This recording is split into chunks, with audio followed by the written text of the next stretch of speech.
Assalamualaikum warahmatullahi wabarakatuh. Bertemu lagi dengan channel Fakta Islam.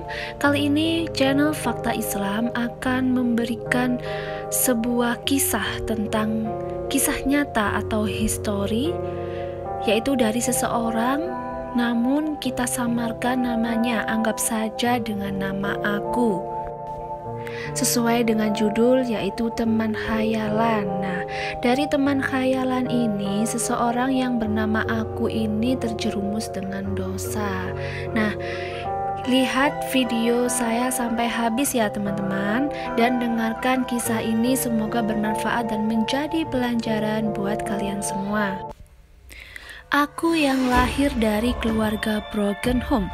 Ayahku telah meninggal sejak aku berusia 7 tahun. Saat ini aku berusia 13 tahun. Setelah peninggalan ayahku, hidupku merasa sepi karena ibuku telah menikah lagi. Sejak saat itu, aku sering menyendiri di kamar. Aku sering bercerita, berkeluh kesah tentang hidupku pada diriku sendiri. Kebetulan aku adalah anak yang sulit berteman.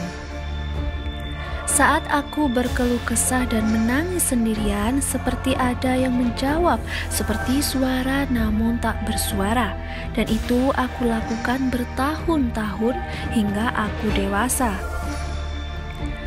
Pada saat tengah malam, tiba-tiba aku mendengar sebuah tangisan seorang wanita di teras rumahku.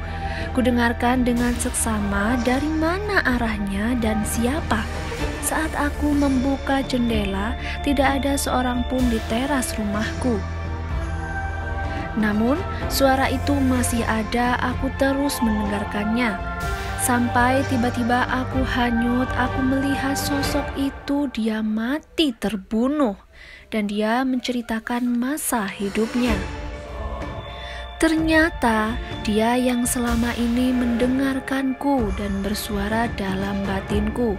Sejak saat itu aku merasa punya teman, tak terlihat namun dekat. Aku selalu menatapnya namun tidak tampak. Pertemanan seperti ini sungguh tulus, berbeda dengan manusia. Dia sangat melindungi di saat aku terancam bahaya. Suatu saat aku mempunyai pacar. Di saat aku tersakiti, sosok itu masuk di dalam tubuhku dan seketika marah. Sejak saat itu aku merasa terproteksi. Aku ingin lepas dengan apa yang aku alami, namun tidak bisa. Dia selalu menemaniku di saat aku tidur, dimanapun aku berada. Aku tidak tahu dari mana dia berasal. Yang dulu buatku tidak kesepian, namun ternyata hal ini membuat bumerang bagi diriku sendiri. Berselang waktu, aku menemukan laki-laki yang selalu ada buatku, dan dia benar-benar tulus.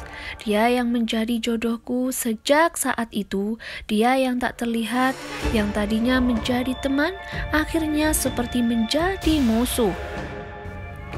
Dia merasa cemburu dan tidak menyukai diriku menikah. Terkadang dia sering menyakiti suamiku. Ketika aku hamil pun dia sering menggoda bayiku. Aku ingin lepas dengan semua ini.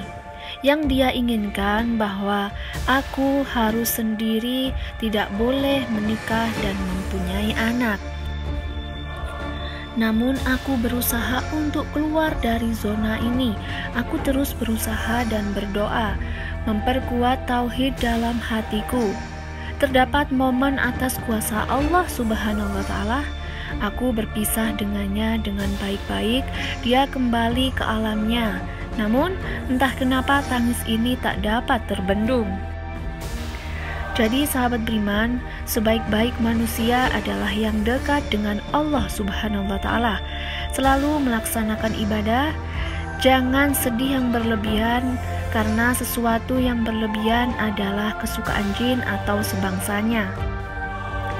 Tetap selalu beriman, bertakwa, berikhtiar, pasrah, karena kehidupan hanyalah Allah Subhanahu wa Ta'ala yang mengatur. Yang menurut kita baik belum tentu baik menurut Allah Subhanahu wa Ta'ala, dan sebaliknya. Semoga teman-teman dapat mengambil pelajaran dari kisah nyata ini, karena pada dasarnya kehidupan di dunia ini tak luput dengan gangguan jin untuk menjerumuskan kita ke hal buruk atau dosa besar, sehingga kita jauh dari ajaran Allah Subhanahu wa Ta'ala atau ajaran Islami. Semoga bermanfaat untuk kalian semua, dan jangan lupa untuk subscribe, like, dan share channel YouTube ini.